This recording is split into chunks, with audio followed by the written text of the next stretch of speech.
ઉત્તર ગુજરાત યુવક મંડળ સંચાલિત ડોક્ટર પંડ્યા અભ્યાસક્રમ બાલમંદિર પ્રાથમિક શાળા ખાતે વારસો 2026 થીમ પર આધારિત રંગારંગ વાર્ષિક ઉત્સવ કાર્યક્રમ યોજાયો હતો। પાયાનું શિક્ષણની સાથે બાળકોમાં રહેલી કલાશક્તિની ખીલવવા મંડળના પ્રમુખ ડોક્ટર જે.કે. પટેલના અધ્યક્ષ સ્થાને વાર્ષિક ઉત્સવ કાર્યક્રમનું આયોજન કરવામાં આવ્યું હતું। કાર્યક્રમના પ્રારંભ પૂર્વે મહાનુભાવોનું સ્વાગત કરી દીપ પ્રાગટ્ય સાથે કાર્યક્રમની ખુલ્લો મૂકવામાં આવ્યો હતો।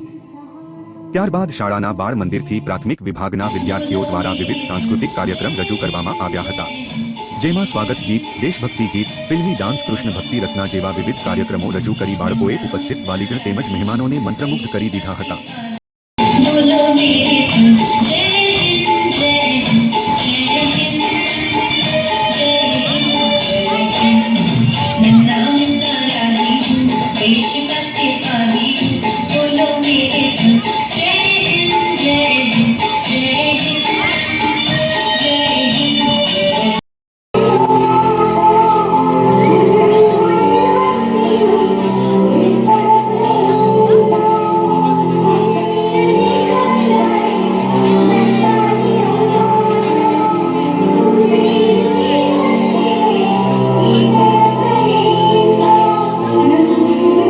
સમગ્ર કાર્યક્રમનું સંચાલન શાળાના આચાર્ય જશોદાબેન પટેલ સહિત સ્ટાફ પરિવાર દ્વારા કરવામાં આવ્યું હતું।